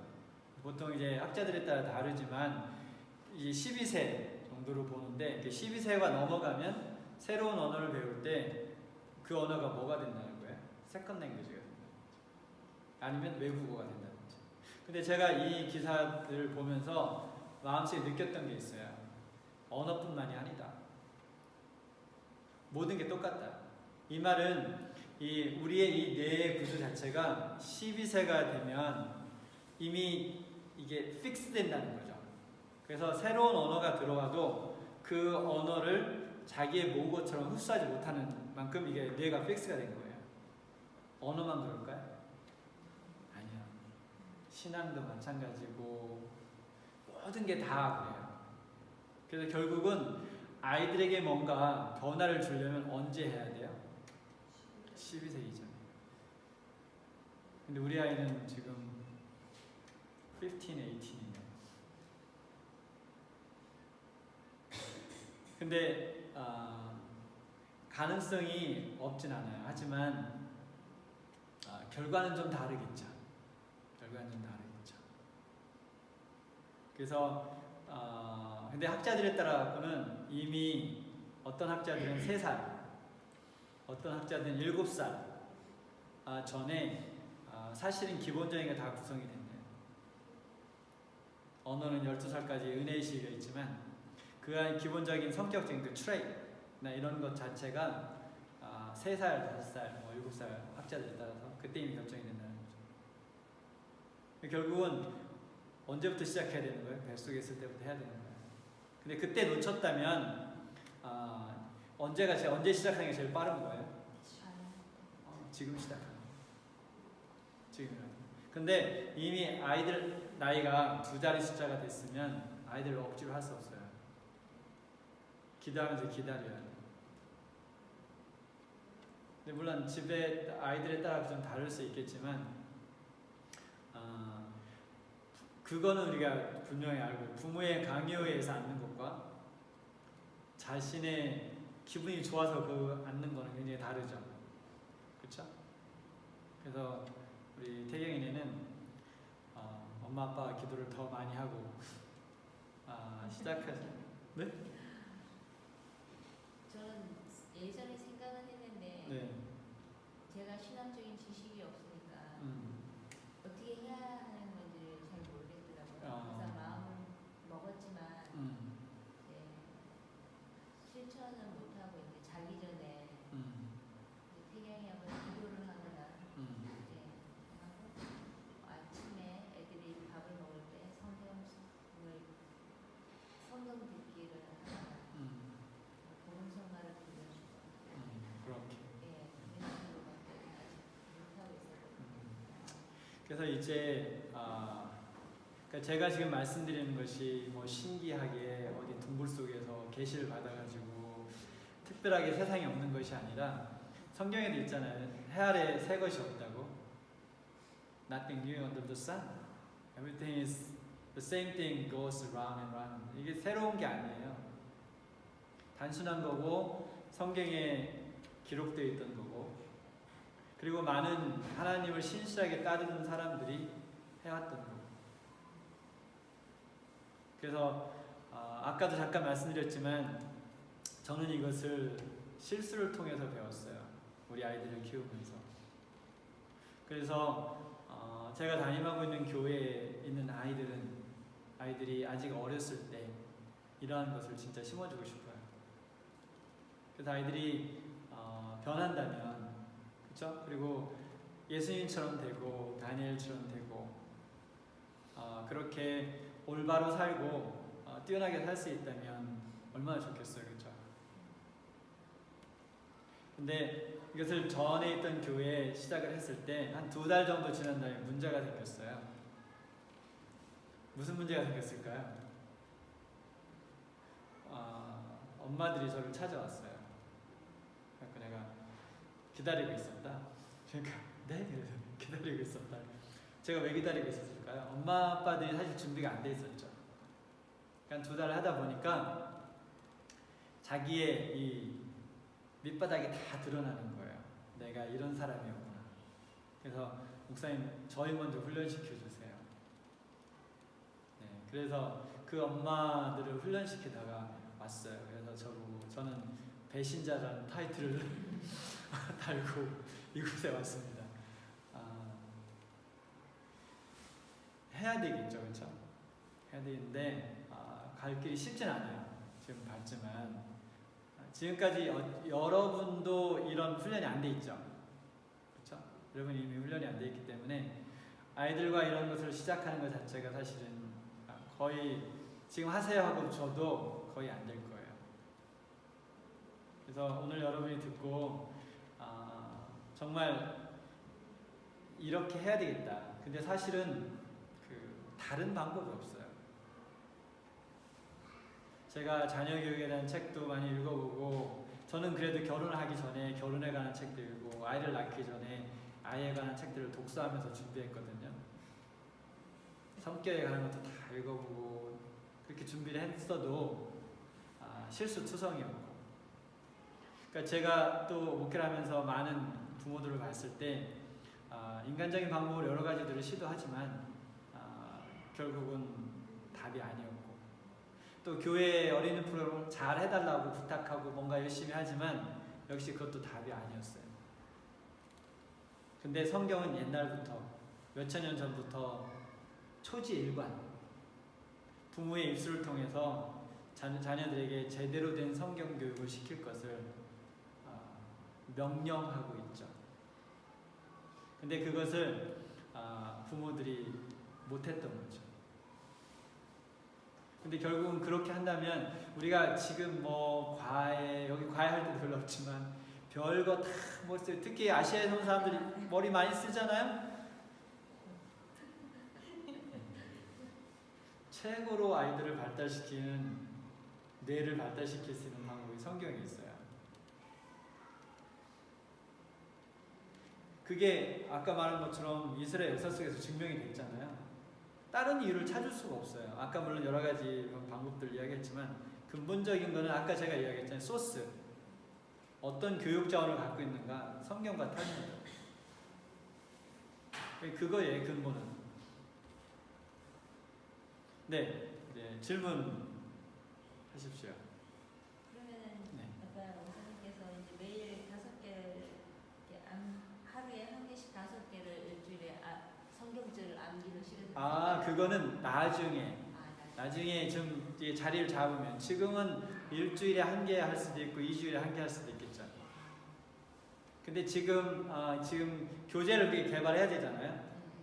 아까 같은 그런 제가 지금 보여드린 건 창세기 1장 1절 뿐이고 그 중에 월요일 것만, 하루 것만 제가 보여드린 거고, 근데 이런 그런 교재들을 만들 때 일주일에 1개의 성경절을 다루게 돼 있어요. 그렇다면 일주일에 1개의 성경절을 암송하게 되는데, 이제 아이들이 지금 바로 성경절을 암송할 수 있는 나이가 되지 않았을 경우에는 이걸 좀 반복하겠죠. 그렇죠? 사라나 헤나 같은 경우는 지금 이것을 한 다음에 아이들이 초등학교 갈 때쯤 다시 반복할 수 있겠죠. 다시 돌아가서. 근데 아이들이 글을 못 읽을 때요, 암기력이 더 좋지 않아요? 저는 이렇게 그쪽의 전문가는 아니니까. 아니, 제가 볼 때 이게 읽을 수가 없으면 듣고서는 바로 다 책이 읽은 다음에 몇 번 읽으면은 자기가 그거를 갖다 내용을 다 얘기를 하더라고요. 그러니까는 못 읽으면은 그게 다 외우는 것 같아요. 그러니까 그것은 이제 아이들이, 그러니까 지금 이미 아이들을 키운 방식이 달랐기 때문에 현재 아이들이 그것을 감당할 수 있는 정도가 아이들만 좀 다를 거 아니에요. 그런 프랙티컬하게 적용하는 방법들은 좀 다르게 할 수 있을까요? 잘 암송하면 훨씬 좋죠. 목사님이니까 궁금한 건, 저도 그런 중요성은 아이들이 있을 때부터 생각을 했어요. 네. 성격적으로 키우는 게 아이들이 가장 좋은 방법이라고 알고 있는데, 제가 사람한테 시도를 하려고 했을 때 성경을 가지고 하게 된 이유가 있었던 게, 너무 내용이 깊지 않을까, 그리고 어렵지 않을까. 그래서 저랑 가장 괜찮아, 싸웠다고. 녹화하고 있는데. 아이들이 어려도 다 이해할 수 있다. 자기 부모님이, 어머님이 다 우리 성경 이야기로 어려도 다 이야기해 주셨다. 근데 나는 아이들이 이해하기 너무 어렵다. 나는 아이들 숙제에 맞는 동화책부터 읽혀서 아이가 책을 좀 재미있게 한 다음에 성경 이야기를 들려주고 싶다. 그렇게 했었거든요. 근데 거기엔 이제 한 가지 제가 아까 이야기했던 것이 아이들이 지금 뭐가 재미있는지 없는지 몰라요. 그러니까 예를 들면 저도 지금 돌 하나도 없죠. 그러니까 저한테 돌을 던지지 마세요. 저는 스트레스 받을 때 제가 하는 것 중에 하나가 있어요. 영어 공부예요.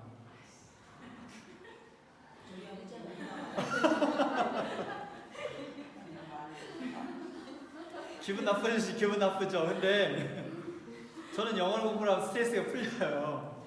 기분이 좋아지고. 그러니까 그리고 진이가 노아가 저를 보고 진짜 아빠 진짜 인생 재미없게 산다.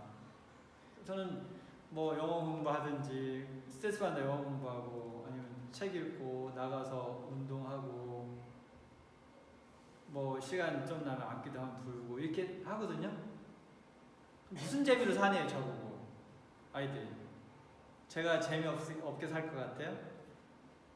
재밌게 다 사줬잖아요. 옛날에? 아니 근데 그 재미가 저는 그냥 그런 뭐 술 마시고 뭐 놀고 그런 것과 제가 지금 비교를 할 수 있을 거 아니에요. 비교가 안 되죠. 네, 근데 저는 지금 누가 100만 달러를 주고 옛날의 삶으로 가라고 해도 저는 안 갈 거예요. 해봤으니까 그 제일 머리가 좋은 사람은 안 해보고 하는 거고 보통 사람은 해보고 알고 어리석은 사람은 해보고도 모르는 거예요. 그러니까 해보고라도 알면 다행인데 그러니까 중요한 건 안 해보고 간접적인 경험을 통해서 배우는 것이 제일 현명한 사람들이죠. 그래서 가끔 저한테 그래요. 청년들 목사님은 다 해봤잖아요. 너도 해봐. 좋은 거 한번 해보라고. 술 마시고 한번 한 새벽 4시까지 한번 술 마셔봐. 좋은 거. 머리만 핑핑 돌고 그 다음날 속 아프고 밥도 안 넘어가고. 그런데 아이가 아직 뭐가 재밌는지 몰라요. 처음에는. 근데 그거를 그러니까 사실 우리가 아이들에게 주는 아까 동화 같은 거 이야기했잖아요. 동화가 얼마나 잔인한지 알아요? 막 우리나라 옛날 동화도 뭐 호랑이가 뭐 다리 잘라먹고 뭐 손 잘라먹고 안델슨 동화집 이런 거 다시 한번 읽어보세요. 기독교적인 사관을 갖고 한번 읽어보세요. 문제는 아니 잠깐만 끝까지 해보죠. 뭔지 알아. 제가 한다고 저는 친구를 다해서 방향을 잡고 했어요. 목사님 분명히 목회자로서 그쵸. 자녀들을 교육할 때 성경 구절을 암기하는 거 왜 공부하셨을 거 아니에요? 그쵸.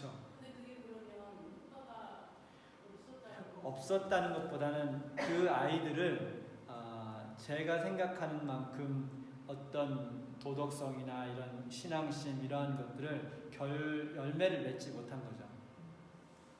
그러니까 저는 기본적인 갖고 있는 인생 철학이 있어요.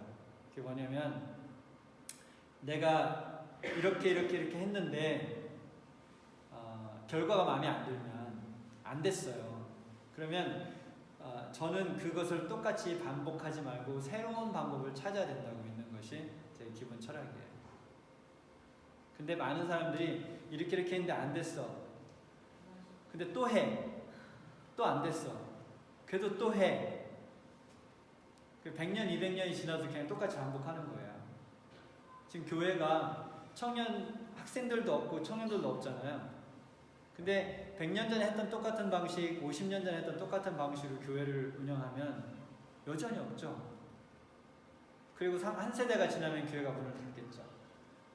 뭔가 다르게 해야 돼요. 근데 제가 한 6년, 6, 7년 전부터 성경을 보는 게 좀 달라지기 시작했어요. 제자훈련을 하면서 성경을 보는 것이 달라졌어요. 근데 그 전에는 성경을 보고 읽고 그냥 이렇게 생각하고 그런 것이 아니라 성경이 정말 이 성경절이 무엇을 말씀하시는지를 배울 수 있는 방법을 알게 된 거죠. 그러니까 지금 아이들이 성경을 다 읽힐 수 없어요, 그렇죠? 사실 성경에 나쁜 이야기도 엄청 많이 나오는데 그 얘기를 지금은 다 전달할 수 없지만 그래서 우리가 시작은 뭐로 하냐면 성경절들로 하는 거죠. 성경 이야기, 우리는 성경 이야기에 관심을 많이 가졌었는데 지금은 성경절에 더 집중을 두고 그 성경절 하나하나를 인식할 수 있게 해주는 거죠. 예를 들면 창세기 1장 1절을 아이들이 이해하는 거죠. 그건 할 수 있잖아요, 그렇죠?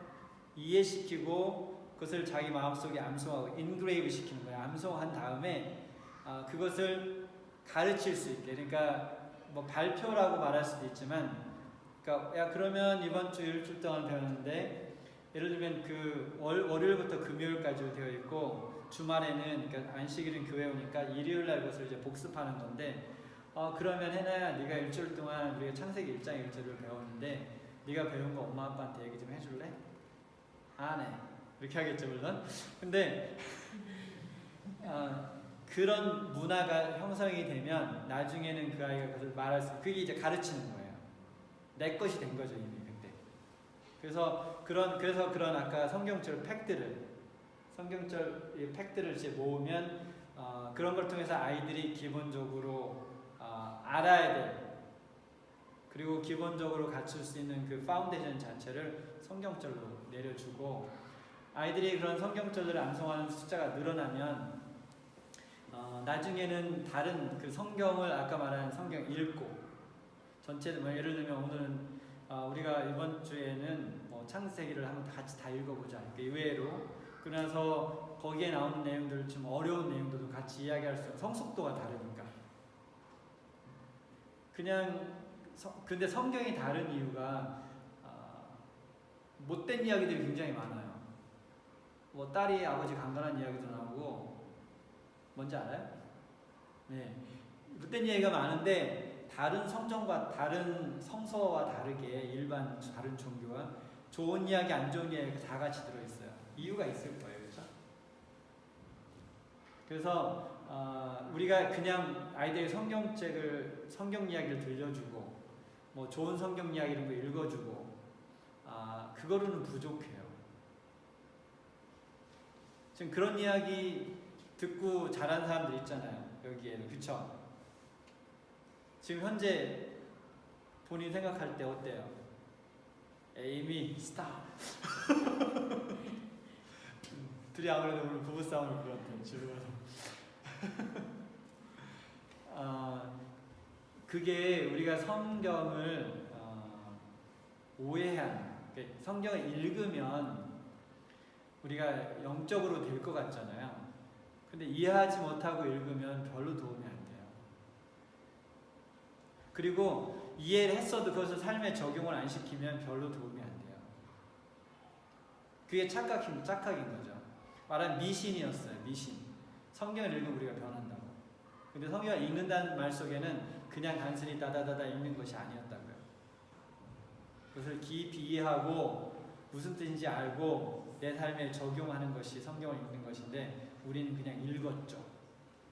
많이는. 그리고 복이 올 거라고 생각하고 사는 거지. 절에 가서 절하듯이. 똑같은 거예요. 그냥 대상만 바뀌었지. 또 질문 있으신가요? 유대인들이 배우는 성경 어렸을 때부터 애들에게 지금 성경이 똑같은 성경이에요. 구약. 우리랑 똑같이 구약. 네. 그들은 신약. 똑같이 아니요. 구약 특별히 이제 모세오경에 관심을 가졌고 그 다음에 나머지도 다 있죠. 그러니까 지금 우리가 갖고 있는 신약 성경만 없고 창세기부터 말라기까지는 그들이 있죠. 제가 예전에 한번 유대인들을 한번 봤는데 네. 그 부모님들은 달라요. 그러니까 모든 거를 가정에 보이는 데마다 성경 구절들이 다르고 엄마가 가르치는 것도 다르고 아빠도 굉장히 보통 우리나라 가정은 대부분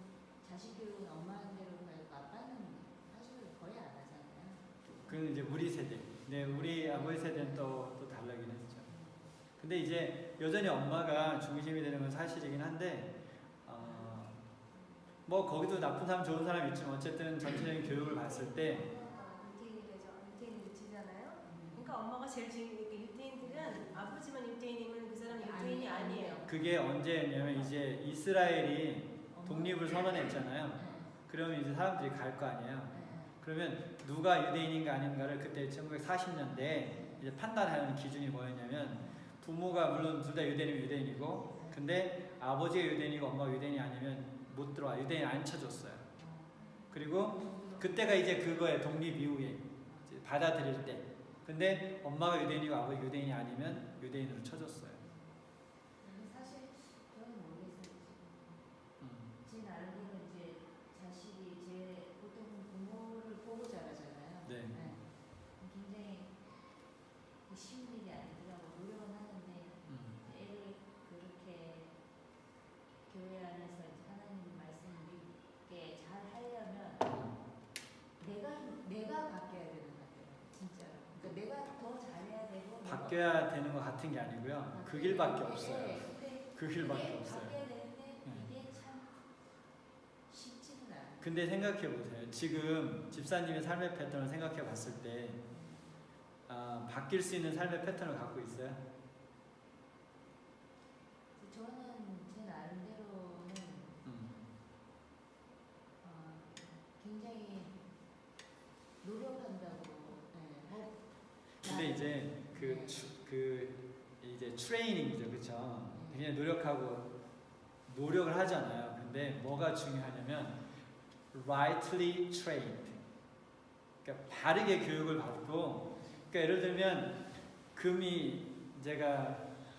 금이 없는 곳에 가서 하루에 15시간씩 금을 파면 그 노력이 대가가 있나요? 없어요.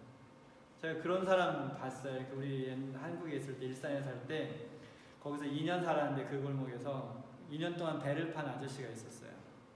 2년 동안 그 골목을 다니면서 배를 사는 사람을 거의 본 기억이 없어요. 그런데 얼마나 성실한지 몰라요. 근데 대부분 차를 세워놓고 차 안에 앉아서 트럭 안에 앉아서 핸드폰을 보고 있죠. 근데 성실하게 매일 출근을 해요, 그곳에. 근데 배는 못 팔아요. 그러니까 우리가 갖고 있는 삶의 구조가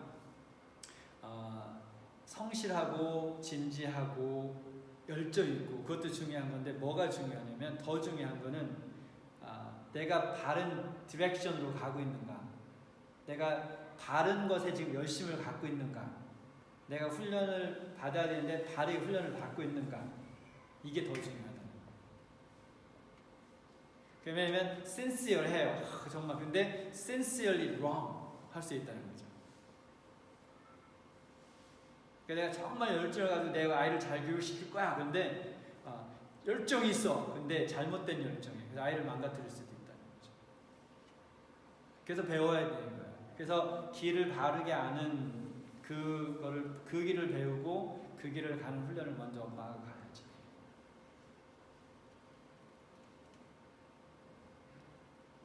그래서 처음에 와서 제일 먼저 시작했던 게 제자훈련이잖아요. 여기 와서요. 그렇죠? 근데 이제 그 제자훈련을 시작한 이유는 이제 그분들이 그 길을 갈 수 있도록 도와주는 그 일을 시작을 했던 거죠. 그래서 여러분들이 이 일에 이제 참여를 하시게 된다면 성경을 읽고 그 성경이 무엇을 말하고 있고 그것을 내 삶에 어떻게 적용할지를 먼저 배워야 될 거예요.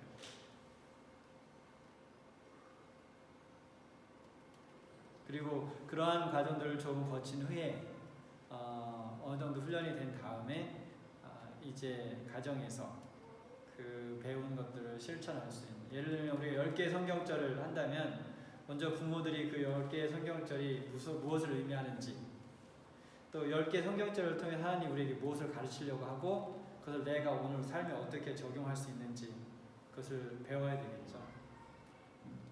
그러니까 전에 있던 교회에서 그게 안 됐던 처음에 시작하고 부모들이 이렇게 당황하고 힘들었던 이유가 하다 보니까 본인들이 준비가 안 돼 있어서.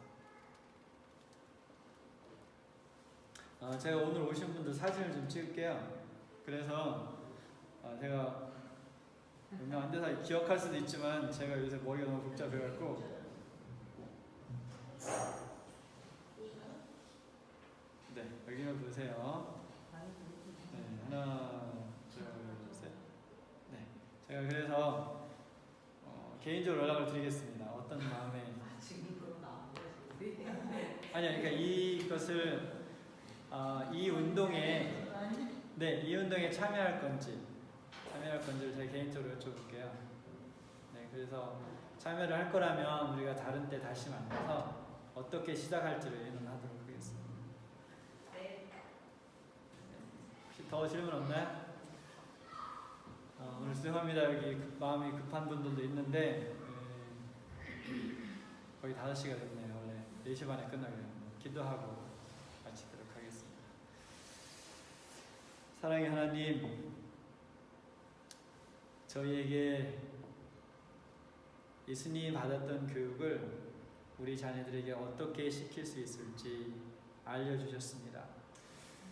하나님, 이제 이것을 우리의 가정에서 어떻게 실천해야 될지 저희가 발걸음을 뗄 때 하나님, 저희들의 마음을 강하게 도와주시옵시고 또 용기를 주시고 또 힘을 주셔서 주님께서 저희들에게 허락하신 이 선물, 우리의 자녀들을 하늘 가는 길까지 잘 준비시킬 수 있도록 도와주시옵소서. 예수님 이름으로 기도합니다.